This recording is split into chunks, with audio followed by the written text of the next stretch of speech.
wabarakatuh. Saya Ratmawati Hariningsih, calon guru penggerak Angkatan 9 di SMK Negeri 2 Palu.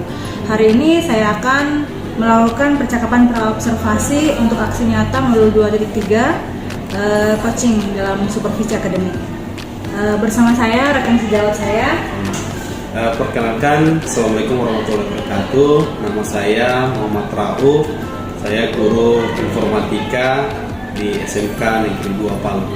Baik Pak, hari ini kita akan melakukan percakapan praobservasi di mana tujuannya untuk bertanya tentang persiapan Bapak dalam kelas nanti dalam proses pembelajaran. Gitu, Pak. Kemudian tujuannya supervisi itu untuk mengetahui dan mengevaluasi jalannya proses pembelajaran sehingga setelah ini akan ada peningkatan kualitas atau peningkatan pengembangan profesi kita dalam mengajar seperti itu Pak. Jadi di saat ini akan ada beberapa pertanyaan yang akan saya lakukan. Yang pertama Pak, tujuan pembelajaran Bapak apa? Oke, jadi tujuan pembelajaran saya di sini yaitu ada 5 poin. Yang pertama adalah peserta didik mampu mengidentifikasi komponen penyusunan komputer. Yang kedua, peserta didik mampu mengklarifikasikan perangkat input, proses, output. Yang ketiga, peserta didik mampu menunjukkan komponen perangkat keras pada komputer. Yang keempat, peserta didik mampu menganalisis salah satu perangkat keras pada komputer. Yang kelima, peserta didik mampu membongkar salah satu perangkat keras pada komputer. Baik Pak, ada 5 ya Pak tujuan pembelajaran untuk pelajaran nanti Pak saya supervisi. Kemudian yang kedua Pak yang saya akan tanyakan, area pengembangan yang hendak dicapai dalam pembelajaran kali ini apa Pak? Ya, area pengembangan yang hendak saya capai yaitu ada 2. Yang pertama itu pengetahuan dan keterampilan. Dari segi pengetahuan, saya bagaimana peserta didik dapat mempelajari konsep atau dasar teori dari sistem komputer tersebut. Yang kedua, dari segi keterampilan yaitu bagaimana peserta didik dapat mengetahui bahwa bisa membongkar pasang perangkat komputer tersebut. Seperti itu. Jadi ada 2 area pengembangan yang akan dilakukan dalam proses pembelajaran kali ini, yaitu pengetahuan atau kognitif ya Pak ya, dan keterampilannya. Baik, kemudian yang ketiga Pak, strategi apa yang akan Bapak persiapkan dalam pembelajaran kali ini? Oke, strategi yang saya persiapkan di sini karena saya memilih pembelajaran berdiferensiasi, maka saya akan mengumpulkan beberapa informasi tentang gaya belajar peserta didik, mana yang visual, mana yang auditory, dan kinestetik melalui asesmen diagnostik yang sebelumnya yang saya share ke peserta didik. Dari situ maka saya bisa menentukan media pembelajaran yang sesuai dengan kebutuhan peserta didik. Oh iya, baik. Jadi strategi yang dipersiapkan adalah karena pembelajarannya berdiferensiasi. Jadi sebelum masuk akan ada mungkin semacam link atau format atau apa saja yang Bapak bagikan ke siswa, ke peserta didik sehingga Bapak tahu media pembelajaran apa yang akan digunakan dalam kelas. Sesuai dengan kebutuhan peserta didik. Sesuai dengan kebutuhan peserta didik. Baik Pak, kapan kira-kira bisa saya masuk ke kelas Bapak ikut? Kebetulan saya ada jam di minggu depan pada tanggal 23 Januari, tepatnya hari Selasa, di kelas 10 DKV 2. 10 DKV 2, jam keberapa itu Pak ya? Jam pertama sampai jam ketiga. Jam pertama sampai jam ketiga. Baik, insya Allah nanti saya akan ikut masuk ke dalam kelas Pak untuk mensupervisi, untuk melihat. Kemudian saya akan mencatat beberapa kegiatan pembelajaran di dalam kelas. Apa-apa saja yang akan Bapak lakukan dalam kelas akan saya catat. Kemudian setelah itu kita akan mengadakan kembali Pak percakapan pasca observasi, setelah observasi nanti. Jadi situ kita akan mengetahui bagaimana pengembangannya sudah sesuai strateginya kita atau seperti apa. Kemudian itu tujuannya untuk meningkatkan, otomatis tujuannya adalah untuk meningkatkan potensi kita nanti ke depannya atau pengembangan pembelajaran kita berikutnya, baik untuk Bapak maupun untuk saya. Seperti itu Pak. Nah, yang terakhir Pak, apa yang Bapak peroleh dari percakapan praobservasi kita kali ini? Ya, yang saya peroleh dari percakapan ini, yang pertama itu saya sudah dapat mengetahui bagaimana saya punya model pembelajaran, strategi yang saya terapkan di dalam kelas nanti, dan yang paling penting yaitu saya sudah bisa menggambarkan apa yang akan saya ajarkan nanti di kelas nanti, seperti itu. Sudah ada gambaran perencanaan Iya. ya, Pak, ya. Jadi seperti ini dulu percakapan praobservasi kita. Insya Allah nanti saya akan temani Bapak di hari Selasa tanggal 23 Januari ya Pak, di 10 DKV 2 gitu ya. Demikian percakapan praobservasi kali ini bersama rekan sejawat saya Bapak Muhammad Rauf. Kita akan kembali pada kegiatan observasi di dalam kelas pada hari Selasa tanggal 23 Januari 2024. Terima kasih. Assalamualaikum warahmatullahi wabarakatuh. Ya, Assalamualaikum warahmatullahi wabarakatuh. Waalaikumsalam warahmatullahi wabarakatuh. Dan selamat pagi. Pagi. Ya, salam sejahtera buat kita semua. Ya, pagi ini kita mulai pelajaran seperti yang kemarin, pelajaran informatika ya. Sebelum kita mulai, satu orang pimpin doa. Ya. Bermanfaat. Sebelum kita belajar mengenai kita masing-masing. Dimulai.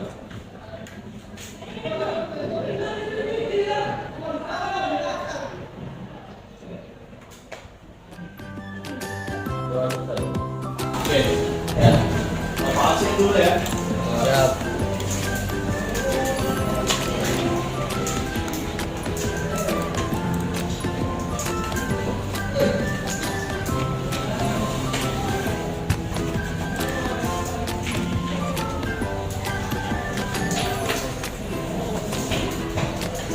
Nabi Isa, Agung, Albila, Alicia Azara, Andika Sahrul, Asifa, Alvin,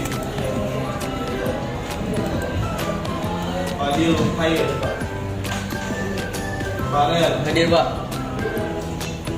Dery, Haikal, Latif, Ibnu,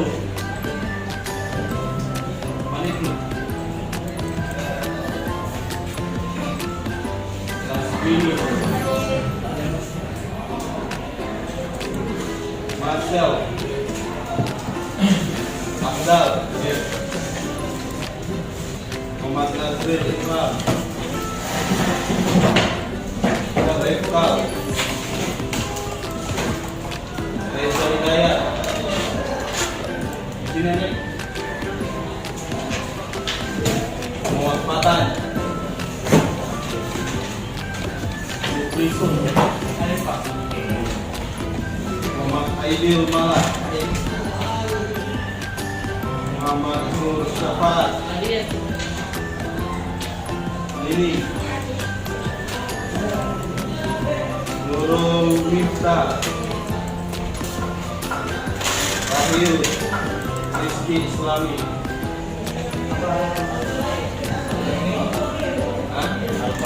Alfa, Rizkun, Saad Al-Katiri, Sri Mulyani, Syekhul Imam, Hadir. Feli Fabila,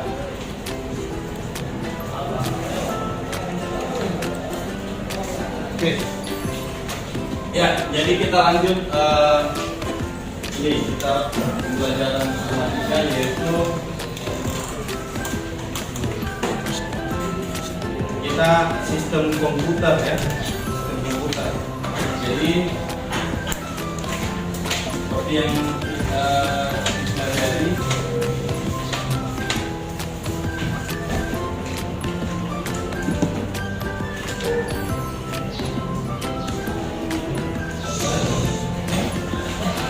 oke. Jadi di sistem komputer itu seperti kalian tahu kok, komputer itu punya perangkat masing-masing sesuai dengan kegunaannya, fungsinya, ya. Jadi gini, sebelum kita mengenal perangkat komputer, ya, dan kemarin sudah Bapak share ini link teorinya ya. Oke, jadi sistem komputer itu sama kayak apa yang kalian lihat di depannya kalian saat ini. Ya. Di depannya kalian itu apa semua? Coba sebutkan apa semua yang di depannya kalian. Bos, apa ya?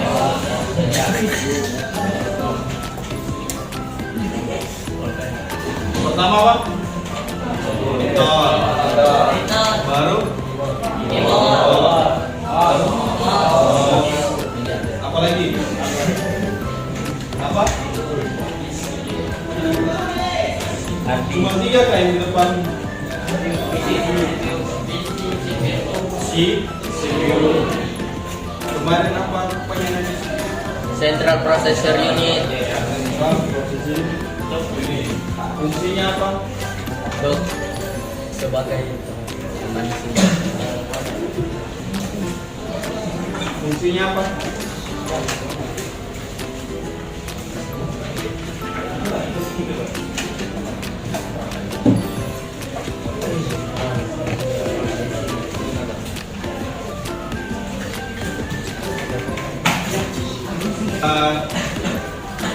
Seperti yang Bapak kirim kemarin, kalian kan punya minat pembelajaran itu beda-beda ya, punya ini kesukaan atau keinginan dalam pembelajaran itu pasti beda-beda.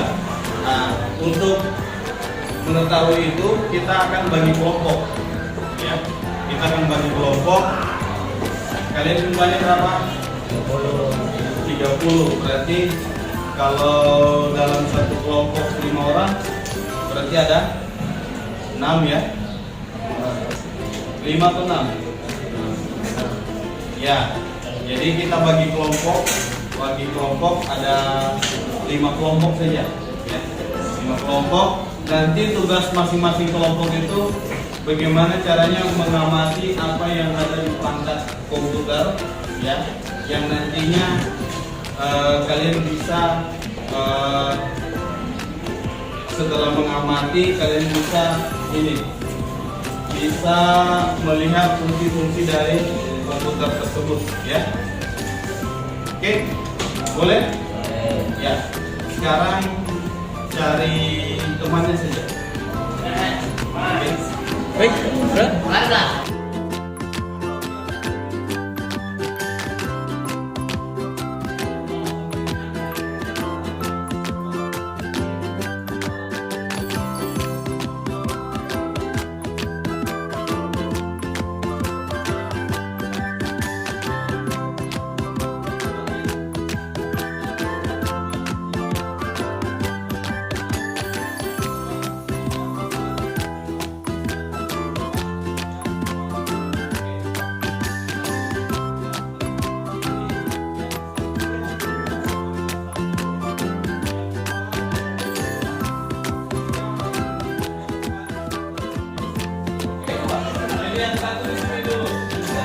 Sini, yang 2 sebelah sana.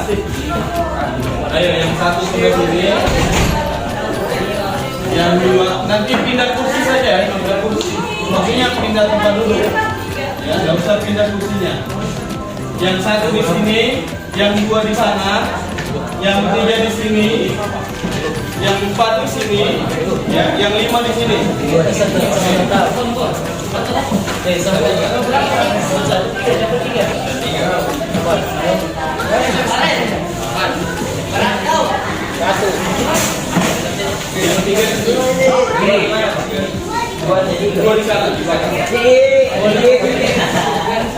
4 di sini, 4 di sini, 5 di sini.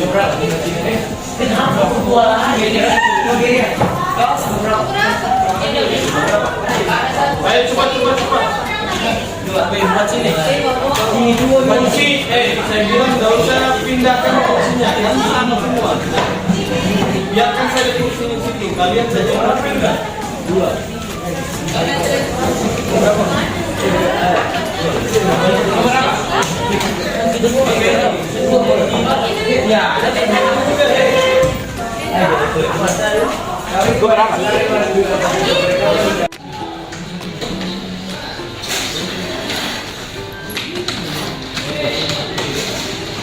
Ini kelompok 5 ya. Oke.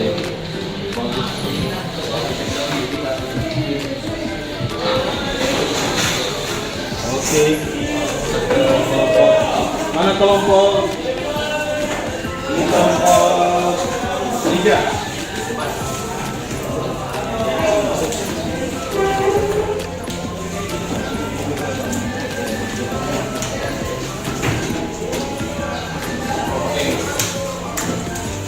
Kita ke kelompok 2.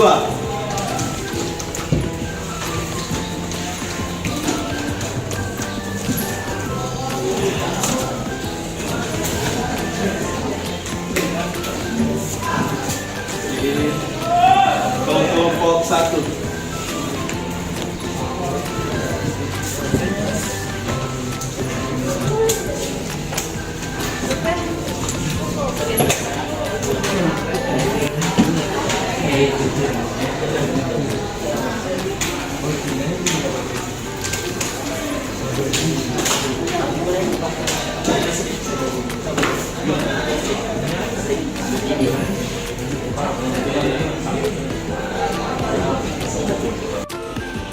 Baiklah, assalamualaikum warahmatullahi wabarakatuh. Waalaikumsalam warahmatullahi wabarakatuh. Kami dari kelompok 2 akan mempresentasikan apa itu jenis-jenis hardware yang terdapat pada CPU atau PC. Dalam komputer ada beberapa macam jenis hardware. Yang pertama adalah monitor. Seperti yang bisa kita lihat, kegunaan dari monitor sebagai output dari sistem CPU di bawah akan dikeluarkan di sini melalui monitor. Kemudian ada keyboard. Keyboard juga termasuk dalam input. Dan mouse juga termasuk dalam sistem input. Kemudian di bawah kita bisa melihat CPU. Kegunaan dari CPU, atau mungkin kita mulai dari kepanjangan dari CPU dulu. CPU adalah Central Processing Unit. Dan kegunaan dari CPU adalah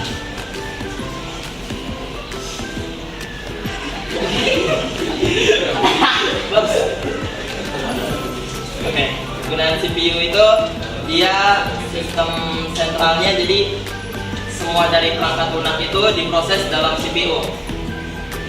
Baiklah, mungkin itu sekian presentasi dari kami sistem hardware yang ada di bagian luar. Sekian, wassalamualaikum warahmatullahi wabarakatuh. Waalaikumsalam. Tepuk tangan dulu. Jadi sekian pembelajaran hari ini. Nanti untuk materi tambahan akan Bapak ini share linknya lagi. Kalian belajar di rumah. Semoga apa yang kita dapatkan hari ini dapat bermanfaat untuk kalian mau pulang ke rumah ya. Ya, Bapak kirim. Assalamualaikum warahmatullahi wabarakatuh. Waalaikumsalam warahmatullahi wabarakatuh. Assalamualaikum warahmatullahi wabarakatuh. Kembali bersama saya Rahmawati Haryningsih, CGP Angkatan 9, berada di SMK Negeri 2 Palu. Bersama saya rekan sejawat saya Bapak Muhammad Al-Fiskom, guru informatika di SMK Negeri 2 Palu. Kemudian Ibu Erlina SPD MPD, kemudian ada saya. Nah, saat ini kita akan melakukan percakapan pasca observasi setelah saya melakukan percakapan pra-observasi dan observasi kelas di kelasnya Parao. Nah, sekarang saya akan melakukan percakapan pasca observasi. Baik Parao, kemarin kita sudah observasi ya Pak, beberapa minggu yang lalu kita sudah observasi. Kemudian saya akan bertanya kepada Bapak. Yang pertama Pak, bagaimana perasaan Bapak setelah saya melakukan observasi di dalam kelas? Ya, perasaan saya yang pastinya satu, ya, merasa ini tegang juga karena barusan observasi langsung, dan selebihnya itu awal-awal saja, tapi selebihnya sudah plong karena kan sesuai dengan kita mengajar setiap hari di depan kelas sama siswa. Baik Pak, jadi pertama gugup karena ada Iya, orang lain. ada orang lain Biasanya di tidak ada dalam, orang iya. lain, cuma siswa. Iya. Sekarang ada teman di dalam. Teman di dalam. Tapi kan setelah itu Ya, berjalan seperti mengalir seperti air sih. Baik Pak, kemudian yang kedua, bisa diceritakan kembali area pengembangan apa yang Bapak lakukan dalam kelas, kemudian tahapan-tahapan apa atau langkah-langkah apa yang sudah Bapak kerjakan. Oke, ya, jadi area pengembangan itu pertama saya berfokus ke dua, yaitu pengetahuan dan keterampilannya.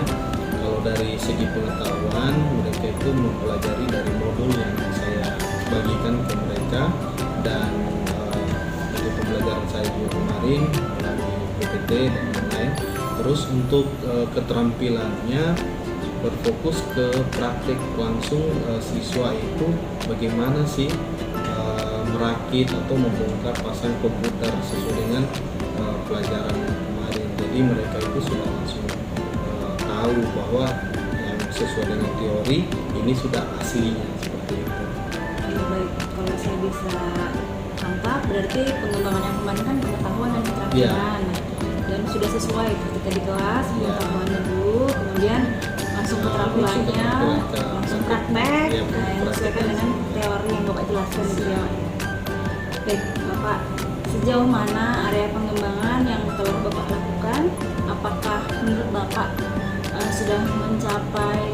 sudah tercapai belum keberhasilan? Tingkat keberhasilannya kalau misalnya saya kasih skala nih Pak, 1 sampai 10 di skala berapa dia? Oke, jadi untuk pengembangan yang sudah saya terapkan, alhamdulillahnya siswa saya itu hampir sekitar 80% di atas yang sudah menyesuaikan dengan rencana saya, sudah sesuai dengan target. Namun ada beberapa memang yang masih belum tercapai. Baik, kalau skala 1 sampai 10 berarti 80% Ya, sudah 8. 8 sampai angka 8 ya Pak ya. 8. Yang 2%, 2%-nya itu masih tahap masih penyesuaian. tahap Iya. Belum sesuai target. Iya, belum sesuai dengan. Baik Pak. Lalu yang 2% tadi Pak, kendalanya kira-kira kenapa sih mereka? Oke, jadi kendala 2% itu selain kehadiran. Oh, iya. Nah, selain kehadiran, mereka itu ini masih belum fokus dengan mata pelajaran tersebut, dengan apa yang mereka lihat, dengan apa yang mereka baca itu masih belum fokus seperti itu. Itu saja sih kendala. Jadi yang pertama itu kehadiran siswa. Karena kalau misalnya materi kemarin Iya, waktu dijelaskan dia dia tidak tidak hadir, itu kendala ya. juga. Kemudian itu terkendala akhirnya Iya. pas praktek, Pas mereka praktek, agak bingung, gitu. kebingungan. Dan akhirnya tidak fokus. Tidak fokus. Tidak bisa fokus karena yang lainnya sudah Sudah paham, paham. sudah connect dengan materi yang minggu lalu. Iya. Nah, dia baru masuk ini. Iya. Apa maksudnya ini Bapak ini bicara? Jadi mereka gitu. ketinggalan, kesannya ketinggalan. Baik Bapak. Nah, kira-kira apa rencana yang akan lakukan untuk supaya yang 2% ini ikut mencapai target seperti temannya juga? Oh, ya.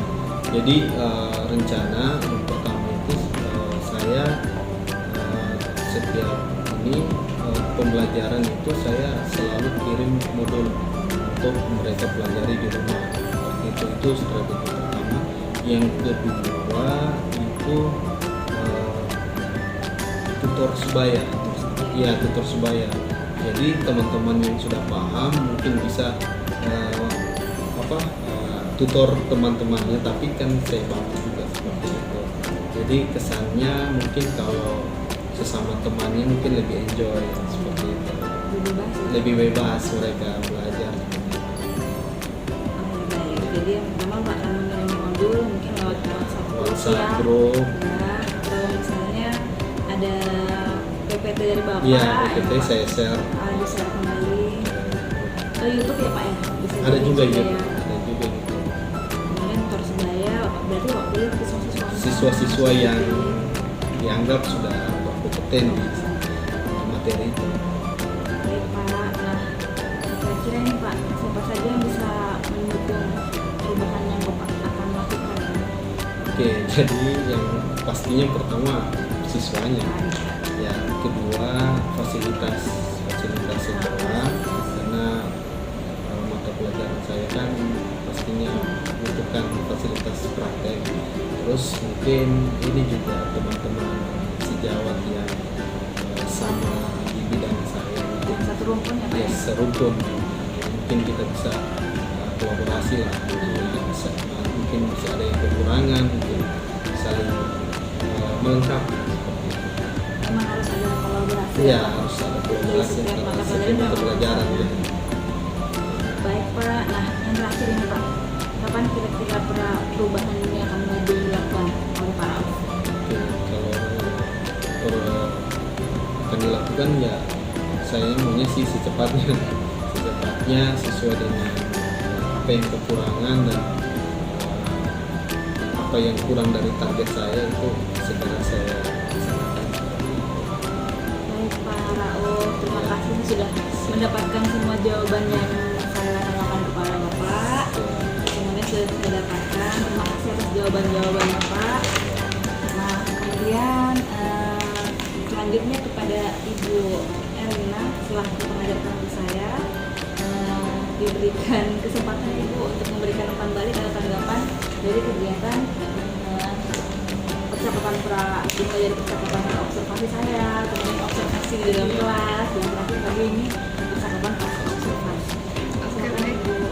Terima kasih. Jadi sudah sangat baik tadi ya percakapan pasca observasinya. Jadi diawali dengan konsep objek tanya ya.